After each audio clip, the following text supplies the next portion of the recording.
Chapter 10. I saw another powerful angel coming down out of heaven wrapped in a cloud.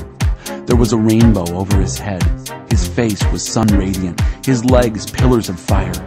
He had a small book open in his hand.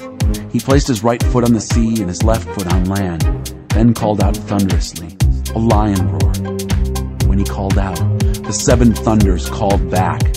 When the 7 thunders spoke, I started to write it all down, but a voice out of heaven stopped me, saying, "Seal with silence the 7 thunders. Don't write a word."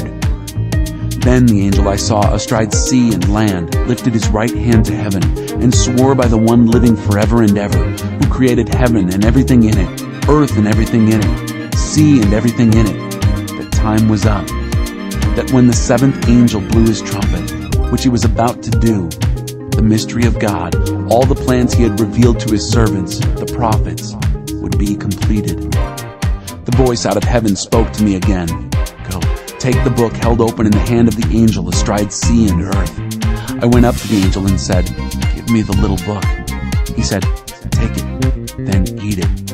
It will taste sweet like honey, but turn sour in your stomach." I took the little book from the angel's hand, and it was sweet honey in my mouth. When I swallowed, my stomach curdled. Then I was told, "You must go back and prophesy again over many peoples and nations and languages and kings." The 2 witnesses. Chapter 11. I was given a stick for a measuring rod and told, "Get up and measure God's temple and altar and everyone worshiping in it. Exclude the outside court, don't measure it. It's been handed over to non-Jewish outsiders. They'll desecrate the holy city for 42 months. Meanwhile, I'll provide my 2 witnesses, dressed in sackcloth. They'll prophesy for 1,260 days. These are the 2 olive trees, the 2 lampstands, standing at attention before God on earth. If anyone tries to hurt them, a blast of fire from their mouths will incinerate them, burn them to a crisp just like that. They'll have power to seal the sky so that it doesn't rain for the time of their prophesying, power to turn rivers and springs to blood, power to hit earth with any and every disaster as often as they want. When they've completed their witness, the beast from the abyss will emerge and fight them, conquer and kill them, leaving their corpses exposed on the street of the great city, spiritually called Sodom and Egypt, the same city where their master was crucified. For 3.5 days they'll be there, exposed, prevented from getting a decent burial, stared at by the curious from all over the world. Those people will cheer at the spectacle, shouting good riddance and calling for a celebration, for these 2 prophets pricked the conscience of all the people on earth, made it impossible for them to enjoy their sins. Then, after 3.5 days, the living Spirit of God will enter them. They're on their feet, and all those gloating spectators will be scared to death. I heard a strong voice out of heaven calling, "Come up here."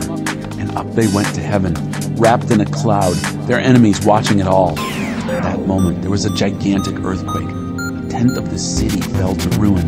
7,000 perished in the earthquake. The rest frightened to the core of their being, frightened into giving honor to the God of heaven. The 2nd doom is past, the 3rd doom coming right on its heels. The last trumpet sounds. The 7th angel trumpeted. A crescendo of voices in heaven sang out, "The kingdom of the world is now the kingdom of our God and his Messiah. He will rule forever and ever." The 24 elders seated before God on their thrones fell to their knees, worshipped and sang, "We thank you, O God, sovereign strong, who is and who was. You took your great power and took over, reigned. The angry nations now get a taste of your anger. The time has come to judge the dead, to reward your servants, all prophets and saints. Reward small and great who fear your name, and destroy the destroyers of earth." The doors of God's temple in heaven flew open, and the Ark of his covenant was clearly seen surrounded by flashes of lightning, loud shouts, peals of thunder, an earthquake, and a fierce hailstorm.